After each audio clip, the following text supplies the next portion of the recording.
कर्मों का फल भोगना ही पड़ता है, चाहे इस जन्म में या फिर अगले जन्म में। बेटा बनकर, बेटी बनकर, दामाद बनकर और बहू बनकर कौन आता है? जिसका तुम्हारे साथ कर्मों का लेना देना होता है। लेना देना नहीं होगा तो नहीं आएगा। एक फौजी था, उसके माँ नहीं थी, बाप नहीं, शादी नहीं, बच्चे नहीं, भाई नहीं, बहन नहीं। अकेला ही कमा कमा के फ़ौज में जमा करता जा रहा था। तो थोड़े दिन में एक सेठ जी जो फ़ौज में माल सप्लाई करते थे, उनसे उनका परिचय हो गया और दोस्ती हो गई। सेठ जी ने कहा, जो तुम्हारे पास पैसा है वो उतने के उतने ही पड़ा है, तुम मुझे दे दो, मैं कारोबार में लगा दूँ तो पैसे से पैसा बढ़ जाएगा, इसीलिए तुम दे दो। फौजी ने सेठ जी को पैसा दे दिया। सेठ जी ने कारोबार में लगा दिया। कारोबार उनका चमक गया, खूब कमाई होने लगी, कारोबार बढ़ गया। थोड़े ही दिन में लड़ाई लग गई। लड़ाई में फौजी घोड़ी पर चढ़कर लड़ने गया।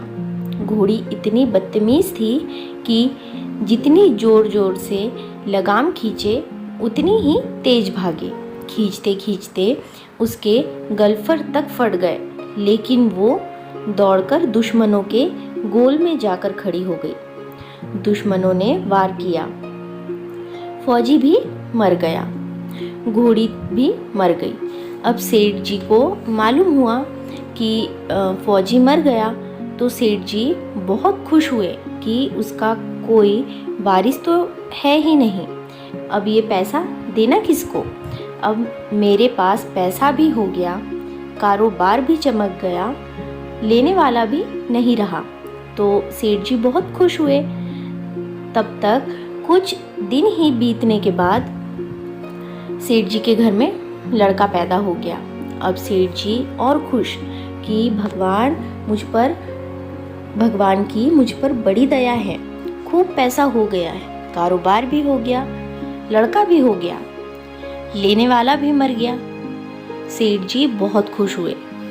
वो लड़का होशियार था, पढ़ने में समझदार था। सेठ जी ने उसे पढ़ाया लिखाया। जब वह पढ़ लिख कर बड़ा हो गया तो सोचा कि अब ये कारोबार संभाल लेगा, चलो अब इसकी शादी कर दे। शादी करते ही घर में आ गई बहू रानी, दुल्हन आ गई। अब उसने सोचा कि चलो बच्चे की शादी हो गई, अब कारोबार संभालेगा। लेकिन कुछ दिन में बच्चे की तबीयत खराब हो गई। अब सेठ जी डॉक्टर के पास, हकीम के पास, वैद्य के पास दौड़ रहे हैं। वैद्य जी जो दे रहे हैं, दवा खिला रहे हैं, वो दवा असर ही नहीं कर रही है, बीमारी और भी तेज बढ़ती जा रही है, पैसा बर्बाद हो रहा है और बीमारी बढ़ती ही जा रही है, रोग कट ही नहीं रहा है, पैसा खूब लग रहा है। अब अंत में डॉक्टर ने कह दिया कि लाइलाज मर्ज हो गया, इसको अब असाध्य रोग हो गया, ये बच्चा 2 दिन में मर जाएगा। डॉक्टर के जवाब देने पर सेठ जी निराश होकर बच्चे को लेकर रोते हुए आ रहे थे। रास्ते में एक आदमी मिला, कहा, अरे सेठ जी क्या हुआ, बहुत दुखी लग रहे हो। सेठ जी ने कहा, ये बच्चा जवान था, हमने सोचा बुढ़ापे में मदद करेगा, अब ये बीमार हो गया। शादी होते ही हमने इसके लिए खूब पैसा लगा दिया, जिसने जितना मांगा उतना दिया, लेकिन आज डॉक्टरों ने जवाब दे दिया, अब ये बचेगा नहीं, असाध्य रोग हो गया, लाइलाज मर्ज है, अब ले जाओ घर, 2 दिन में मर जाएगा। आदमी ने कहा, अरे सेठ जी तुम क्यों दिल छोड़ रहे हो, मेरे पड़ोस में वैद्य जी दवा देते हैं, 2 आने की पुड़िया खाकर मुर्दा भी उठकर खड़ा हो जाता है, जल्दी से तुम वैद्य जी की दवा ले आओ। सेठ जी दौड़ कर गए, 2 आने की पुड़िया ले आए और पैसा दे दिया। पुड़िया ले आए, बच्चे को खिलाई, बच्चा पुड़िया खाते ही मर गया। बच्चा मर गया। अब सेठ जी रो रहे हैं, सेठानी भी रो रही है और घर में बहू रानी और पूरा गांव भी रो रहा है।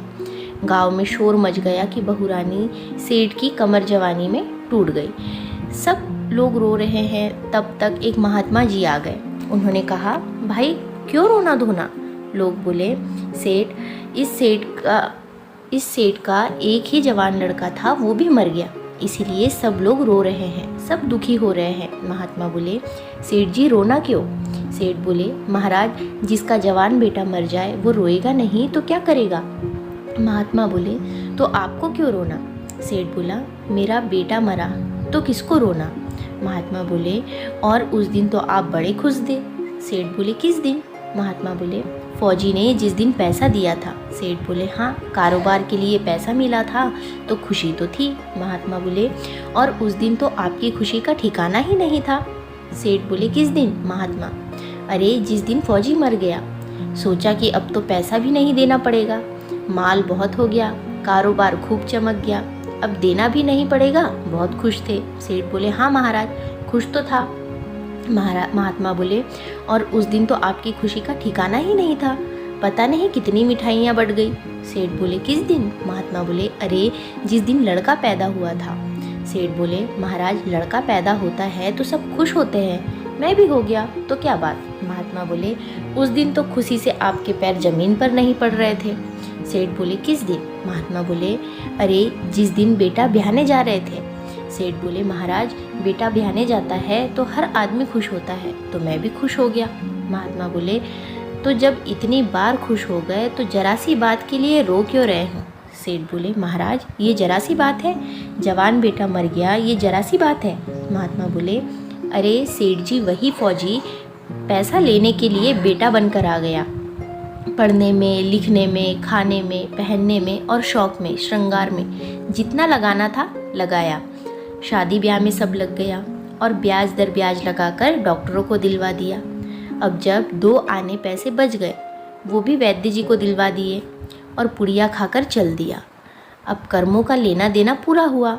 सेठ जी ने कहा, हमारे साथ तो कर्मों का लेन देन था, चलो हमारे साथ तो जो हुआ सो हुआ, लेकिन वो जवान बहुरानी घर में रो रही है, जवानी में उसको धोखा देकर विधवा बनाकर चला गया, उसका क्या जुर्म था कि उसके साथ ऐसा गुनाह किया? महात्मा बोले, यह वही घोड़ी है जिसने जवानी में उसको धोखा दिया, इसने भी जवानी में उसको धोखा दे दिया। दोस्तों सच ही है, हमारे किए हुए कर्म इस जन्म में या अगले जन्म में भोगना ही पड़ता है। तो फ्रेंड्स, आपको ये स्टोरी कैसी लगी अपनी राय कमेंट बॉक्स में ज़रूर बताएं। वीडियो को लाइक शेयर ज़रूर करें और चैनल को सब्सक्राइब करना बिल्कुल ना भूलें, क्योंकि आपके लिए मैं ऐसी ही अच्छी अच्छी कहानियाँ लेकर आते रहती हूँ। और ऐसी ही अच्छी अच्छी मराठी स्टोरीज़ के लिए मेरे चैनल चित्राज वॉइस को सब्सक्राइब करें। इसका लिंक मैंने डिस्क्रिप्शन बॉक्स में दे दिया है। धन्यवाद।